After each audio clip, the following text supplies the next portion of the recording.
how do you define hate? Well, you just said you allow the purported target of the hate to define it. And what they do is they say that they feel hated. So it's a second order form of evidence. The primary evidence in principle is their subjective emotion, but you don't have access to that. So you have to accept their record of their subjective emotion. And you accept that in a manner that isn't questionable. There's no higher authority than their say-so. And the problem with that, it's a variant of the problem with the informants, is that only works, well, it would never work. Let's get that clear. Yeah. But that only works in the ideal situation where people have perfect understanding of the motivation of others, which they don't, and also they're not lying. The problem with that definition of subjective harm is it lays the gates wide open to the Machiavellians and the psychopaths. Yes. And you're also touching on two other important things, right? So number one, unlike most criminal offenses, which require intent of some kind, the intent is not on whether the speaker meant to be hateful. Right. Yeah, it's not relevant. Intent is not relevant, right? That's terrifying. And also, the other thing that's not relevant is truth.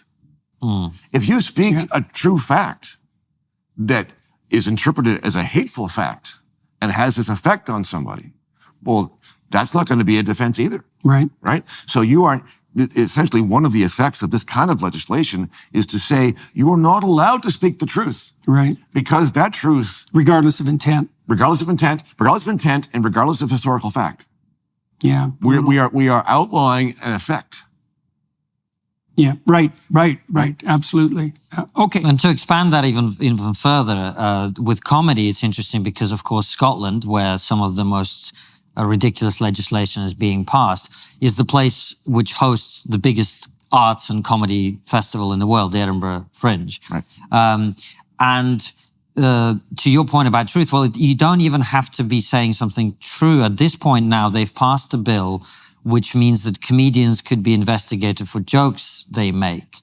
Now, that is a level of detachment from context and reality that is even a level above simply, or someone made a true comment. What if I said something sarcastically on stage as a comedian? And what's interesting is comedy seems to be being very particularly targeted, but nobody goes to Macbeth at the theatre and says, oh, I went to the theatre and then this guy went crazy and stabbed his friend. No one says that. But with comedy, for some reason, the character on stage is increasingly being perceived as having the opinions that he's jokingly saying.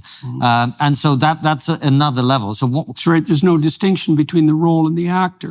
Quite. And what's interesting, if you abstract even further from that, if you've watched Game of Thrones, the scene where you really, truly discover that King Joffrey's gone mad is when he cuts off the tongue of the jester in his court. Yeah. Right. And this symbolism is... Yeah, it's perfect. It's been used throughout history to portray the final conversion into tyranny of a ruler. Well, that's why there was jesters in the court. It's like that was one of the ways everybody could tell that the king wasn't a tyrant. Right. Is that he could tolerate his own jester, his own fool, or welcome him, or find him amusing. That would be best. And this is something that happened when Vladimir Putin first came to power in Russia.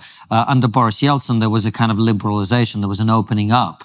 Because in the Soviet Union, you didn't make fun of the political leaders. Nothing was funny in the Soviet Union. Nothing, quite. And that was true. The jokes that people told at the kitchen table were funny, but not in public, of course. But under Boris Yeltsin, there was an opening up, and we had this amazing TV show, which was the equivalent of the British Spitting Image. I don't know if you had the similar thing. Yes. Did you have Spitting Image? No, I know of it, though. Yeah. And it was basically puppets portraying the different political characters. And the first thing Vladimir Putin did when he came to power was to shut that down. So historically, throughout literature and other things, if you're looking for symptoms of tyranny, the shutting down of jokes and humor is right at the top of that list. In the coal mine. It's pretty ironic when you think about it. Millions of military members have fought for our freedom, yet we're losing more privacy every day. Our phones are listening, tech companies are tracking everything we do online, and it's all completely legal. Fighting for freedom isn't just the military's job anymore. We need to do our part too.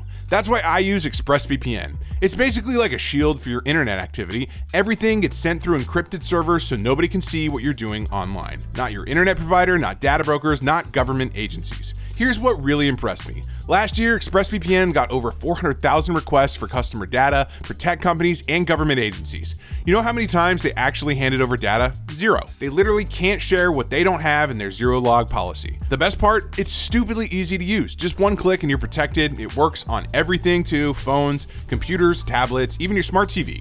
You can protect up to 8 devices at once, so your whole family gets that privacy back. ExpressVPN is so good, it even blocked me from wirelessly accessing the Daily Wire server for work. If you want to fight for your freedom from home, ExpressVPN is one of the best tools you can have. Find out how you can get 4 months free by scanning the QR code on screen, clicking the link in the description box below, or by going to expressvpn.com/JordanYT. Comedians and automobiles, as far as I'm concerned.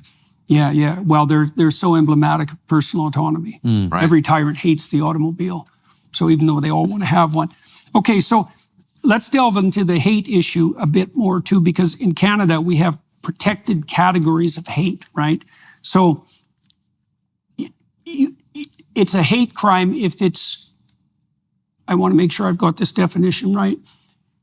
It's a hate crime if it can be shown, if your utterance can be shown to be discriminate against a protected class. Well, yes. Like, So it's not merely that you hurt people's feelings, right? It's that Correct. They have to hurt them for a particular reason. Well, it's a discriminatory.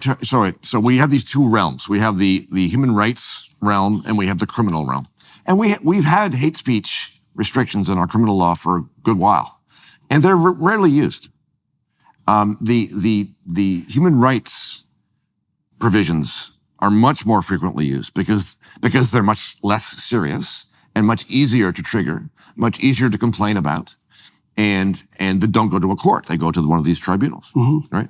But one of the problems is the dovetailing of this hate speech discriminatory practice idea along with the equality problem that I was just describing before, right? So as with any rule, this rule is going to be applied and interpreted in one direction and not the other. What I mean by that is, if you go around saying that white people are hateful or privileged or colonists or whatever the case may be, that's pretty hateful. If you say they're all, if you're white, you are X. You're being stereotypical and you're making a blanket statement about all of these people who are white. That's not going to be entertained as hate speech because of the way that our equality law has been interpreted, which is, and this is one thing that the Ontario Human Rights Tribunal said fairly recently, they said, people who are white cannot be discriminated against. Yeah, I read Right? that. But you're not a protected group. They are not a protected group. Some animals are more equal than others. Exactly so. So this kind of law, the hate speech law, is likely to be interpreted in that way, which is, you can only utter hate speech against protected groups. If you utter hate speech against those other people who are not in one of those groups, There's no then hate speech against the oppressor classes. it doesn't qualify. And by the way, this isn't theory. No. This is, No. so in Scotland, for example, they passed this bill on the 1st of April. Of course they did recently. And in the first week of it being passed, there were more reports of hate speech than there had been in the previous several years. And the reason was that many people reported a speech given by Hamza Yusuf, the First Minister of Scotland, in which he was being openly racist against white people. Right. And of course, this isn't considered a hate crime. And, it was the BBC interviewed Hamza Yusuf, where the interviewer and he himself laughed sort of, almost gratuitously. And, how silly, people would suggest, of course, this is complete nonsense. And frankly, he said, I'm not aware of anyone who's not on the far right who would report this as hate speech. Right. Yeah. It's an absolute case of some animals are more equal than others. And the law is, I'm sure you would agree, is written specifically to create that situation. Absolutely.